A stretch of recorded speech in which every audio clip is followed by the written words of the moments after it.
It's Michael Joseph Lim, or people just call me Joseph. I've never really done a video like this before, but I've always been meaning to do a vlog like this, kinda. And since we have this video poetry presentation project, I guess I'll take the chance.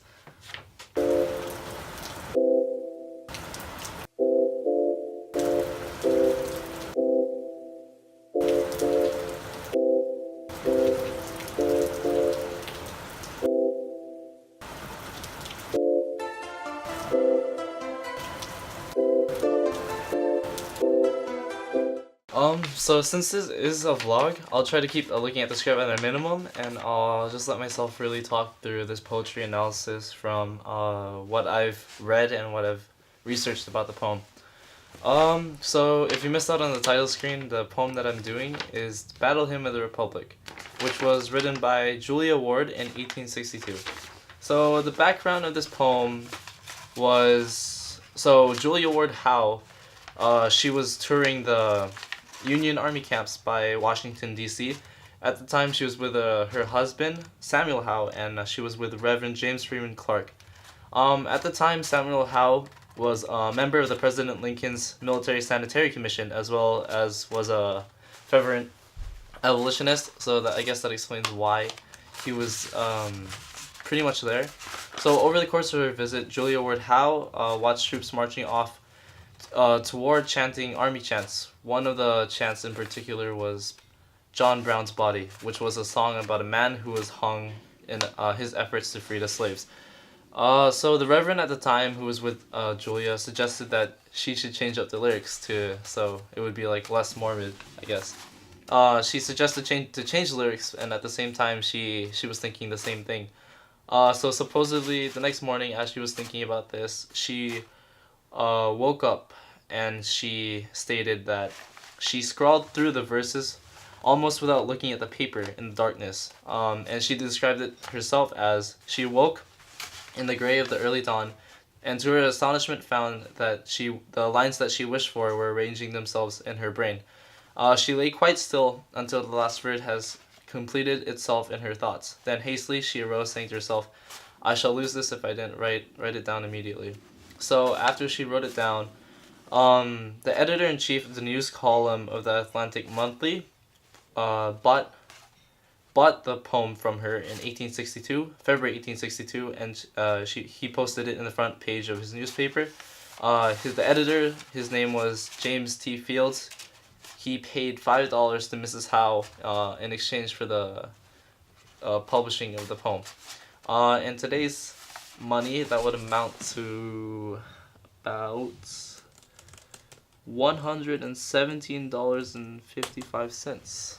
Yeah, pretty big poem. So since its release, this poem or hymn that people refer to as has been acclaimed through the years as one of the most highly regarded patriotic songs. During the Civil War, this was the most important song on the Union side of the war and has been frequently used as an American patriotic song. And not only has this poem been used at the time, its influence has reached through the following years, as well as even to our time now. So not only has it made an influence on the war and the Union Army, it has also influenced culture around us in society, and it even has influenced different songs that utilize the same tune but change the lyrics. This poem has been played at Winston Churchill's private funeral, as well as Walt Disney's private funeral, due to their liking the hymn. Even the novel that we all know, The Grapes of Wrath by John Steinbeck, had some inspiration naming the novel after a verse located in the poem. John Steinbeck also used another line in this poem to name his other novel that he also wrote. And speaking of quoting the verses in this poem, it has been quoted by Martin Luther King Jr. during his speeches at Selma, and even Barack Obama has made its debut, has quoted this in his speeches towards the coronation of a bishop. And this poem has made its way into movies as well.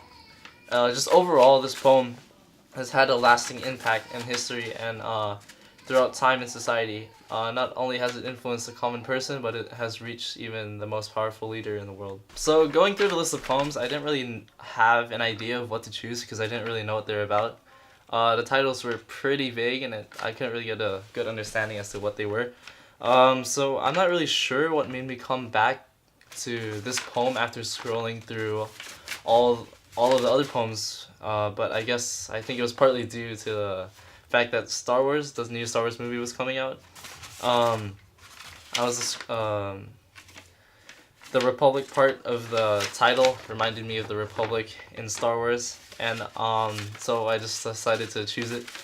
And when I clicked it, to my surprise and I guess to my relief, the poem was pretty short and wasn't really too complex to read.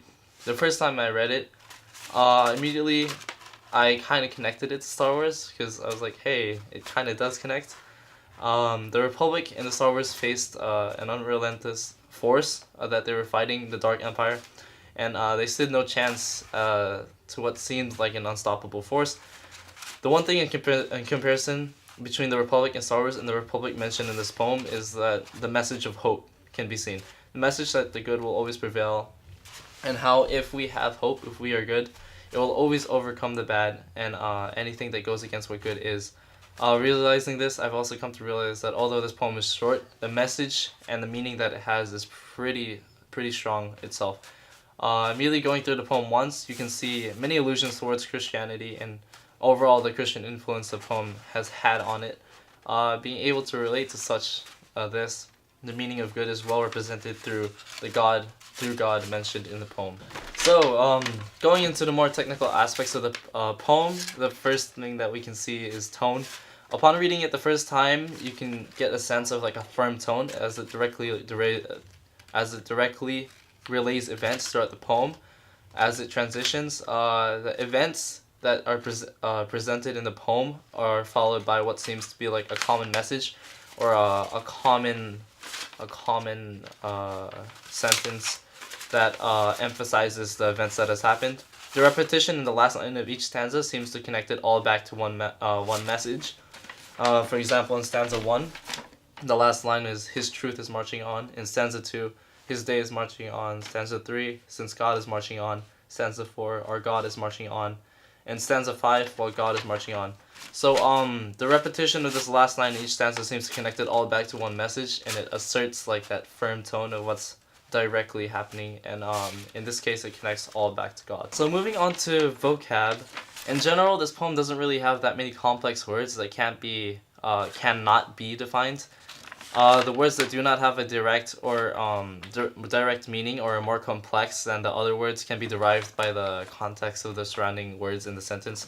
However, some of the words that did attract my attention were watchfires, writ, contemers, and bosom, which could be found in lines 5, 9, 10, and as well as line 18. So I think the important role that the diction plays in this poem is to reveal and fully represent the time of the period that it comes from. Certain words, and such as those and the grammatical structure, reveal something of the past. I don't really think words are what the author had in mind which would deliver her and convey her message, but I think it's not the words she chooses, but it's what she does with the words. Referring to stanza 4, it seems as though the author plays around with the words. Although it's really simple, the words that she uses, they form a strong meaning. So, for example, stanza 4, lines 13 through 15. "He has sounded forth a trumpet that shall never call retreat. He is sifting out the hearts of men before his judgment seat. Oh, be swift, my soul, to answer him. Be jubilant, my feet." So this stanza, for example, conveys an image of how he, or God, sounds this trumpet, as if alerting someone or something. These words are simple, and yet although they form a simple sentence, they have a direct meaning that convey the message that we can interpret to our own interpretation. So in line 15, it mentions that, "Oh, swift, my soul, to answer him." It seems like the speaker, whoever he is, calls back to the previous line of the trumpets, It's as if the reader answered the trumpet blown by him that calls for no retreat. Overall, the way the author uses diction creates a powerful image and creates meaning from something pretty small, such as the words. So, moving on to speaker. From the context and background of the poem, we can infer that the speaker comes from the Civil War era.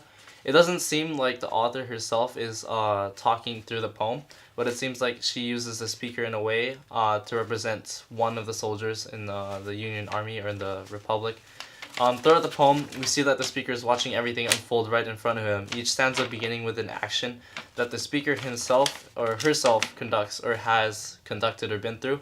From this perspective, the poem is not likely directed towards the Republic. The poem is most likely directed towards the Republic and the Union as a poem of hope or hymn of hope, something that lives through the army as they fight. So in seeing how this author sought to replace the lyrics of a popular army chant, I also believe that this is the reason why she created this poem. It's for like the Union Army to sing in times of dire need and struggle, and eventually it became a song for the whole nation to sing. Moving on to rhyme scheme, I think this is one of the most important aspects that Julia Howe uses in order to convey her message. So the rhyme scheme that we see throughout the poem is going to be AAB. It follows an AAB pattern. The pattern can be seen in each stanza. Like for example, mine eyes have seen the glory of the coming of the Lord. In line 1, line 2, he's trampling out the vintage where the grapes of wrath are stored. Line 3, he hath loosed the fateful lightning on his terrible swift sword. Lord, sword, and sword rhyme. And the fourth line, the last line in this stanza, is his truth is marching on, which is a completely different rhyme than the previous ones. So I believe that this rhyme scale plays a significant role in the overall impact of the message hidden in this poem, and it conveys it through the rhyme scheme. The part B's in each stanza, the ends of each stanza, they represent like a different shift through the different stanzas, and they represent like a transition throughout the poem. It transitions from one idea in one stanza to the next idea, into the next idea, and so on. So if we break down the poem, the speaker's point of view plays an important part in this poem. It sets the idea of what the reader is looking at in a way where it gives like a view as to what the meaning might be. And also pointing out what we may see in this poem is we see that throughout the poem, the speaker seems to be watching for the most part. It seems like he's observing. Referring back to spots, I was able to break down the meaning of the poem stanza by stanza through my own perspective. For example, in stanza 1, lines 1 through 2, through the eyes of the speaker, he sees the glory of the Lord. Mine eyes have seen the glory of the Lord, trampling over the grapes of wrath.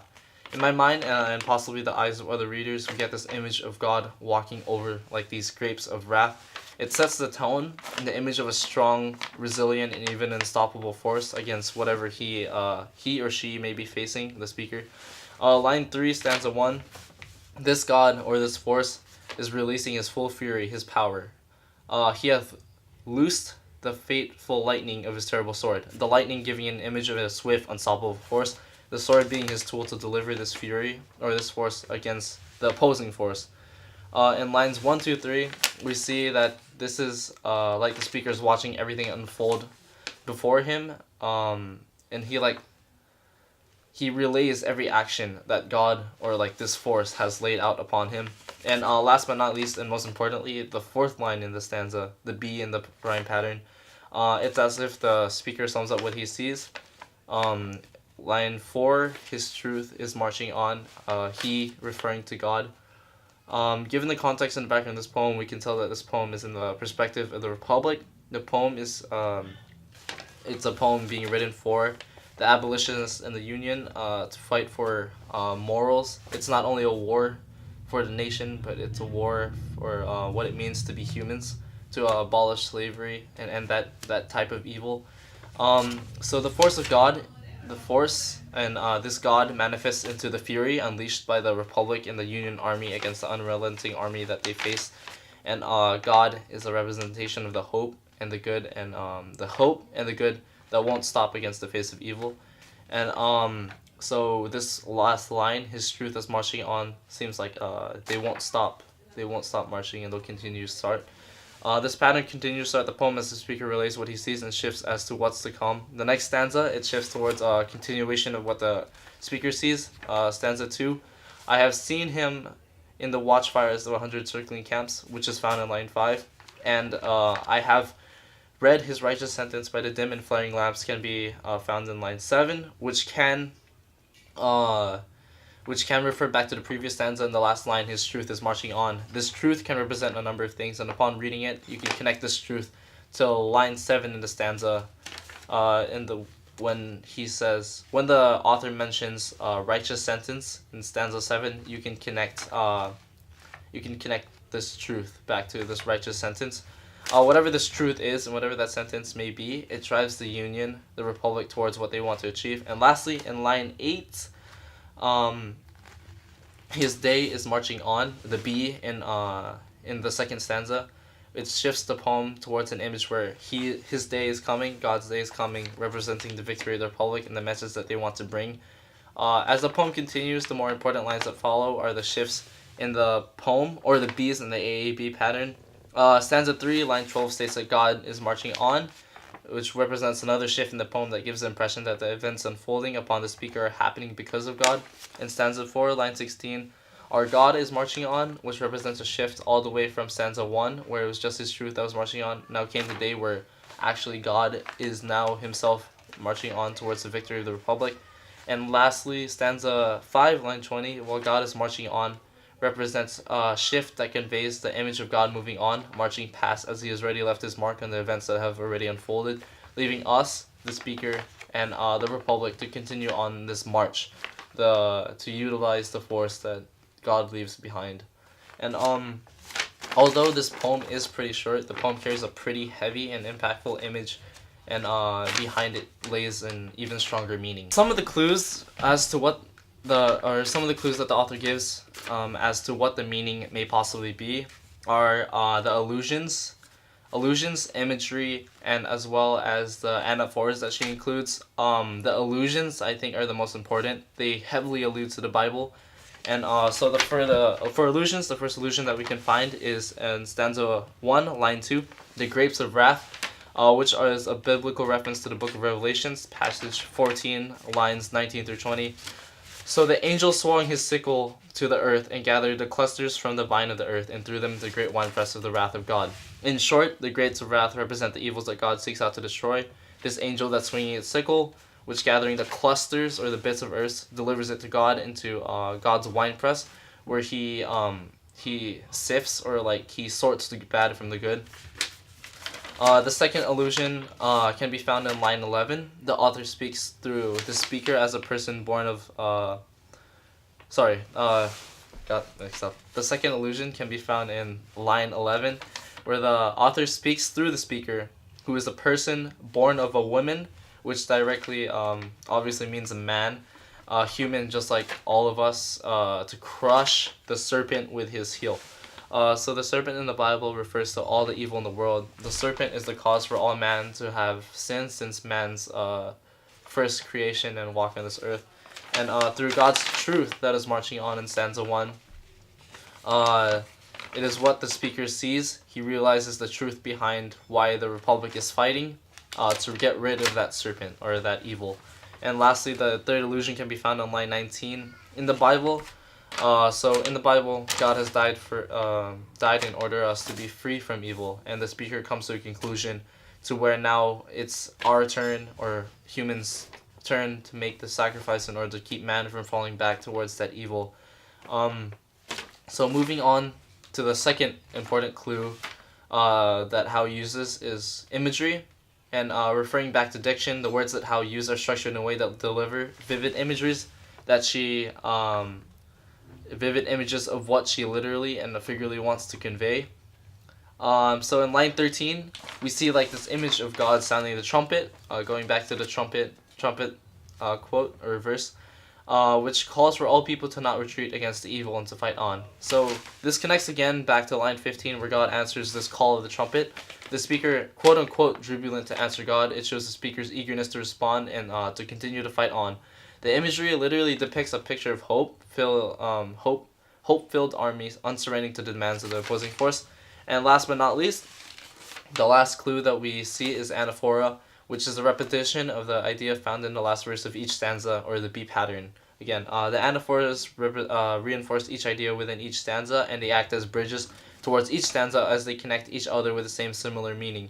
They act as transitions between the messages the author wants to convey, and of this good, which she conveys, which is this meaning of good, being ever powerful, which would always conquer the bad and the evil in this world. The anaphoras represent the belief of the Republic. They represent the hope of the Republic, and they represent the overall good they envision for this world. His truth is marching on. They see it as God's justice coming. And that's in stanza 1. Stanza 3, since God is marching on, they believe that they won't fail because God is on their side, that God is with them to deliver this message and meaning of good. And lastly, in stanza 5, well, God is marching on. So whatever they decide to do in the future, God will always march with them. He has marched on. He has left his influence on us to be able to spread that goodness that he left. The meaning that the author conveys throughout this poem can be found in the clues that she leaves, and the structure, such as most importantly the rhyme scheme that she uses. So the author conveys this message that good will always conquer evil. She conveys this message that God will always prevail over evil. And in times of suffering and conflict, such as the Civil War, she is able to harness this faith in God and the faith that everything will be okay into like this one chant that the Union carries, that the Union sings and remembers throughout the war until victory. So literally, Julia House conveys the message of how good always conquers evil. The literal meaning that she conveys is the message of how hope is the strongest tool in times of conflict, suffering, death, and the worst things imaginable. And when she mixes this with what it means to be good, it is more powerful than any action, any other force that anybody can have. Like this ability to create this hope from the message in this poem, it's the hope is it's more powerful. It gives reason as to why they're fighting. It gives them a reason to gives meaning to the war that's being fought. It's not just a worthless cause. So figuratively, she conveys the message, the meaning through God. She uses God as representations of the hope that God leaves in our hearts. And she uses this hope in our hearts that to keep fighting for the good in the world. She conveys this meaning that God will always win over evil. In the end, I realized the title is not just about the Union, it is about the Republic and us as a whole, us as mankind. The poem is a symbol of our own battle hymn. As time passes, we will always have this hymn in our heart, to always carry out the meaning of what it means to be good, and to trust in the good, which will always prevail in the end. She conveys this meaning of what it means to be a good person, and what good is, and most importantly, what it means to be a human. And all of this is shown through her allusions, imagery, and anaphora. And yeah, so pretty much to conclude this analysis, in the end, I think this poem means more than the words that make it up. In short, the message that Hao conveys in this poem goes a long way, and is something that we as a nation and we as humans can take with us in our own battles that we come across in our own lives.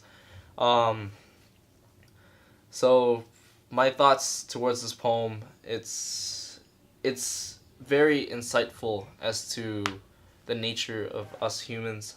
We always tend to forget about this hope, and tend to forget about what it means to be good to each other, as well as when in times of conflict and in rough times in our lives, we always head straight towards the bad, towards the negative, and we don't really think about the other person.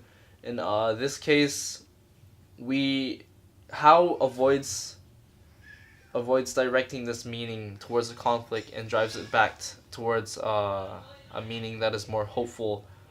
It's more about the fighting. It's about us as people uniting. And so, yeah. Anyways, I need to go soon. Thanks for joining me in this vlog and through this poem journey. Hope to see you in the next one.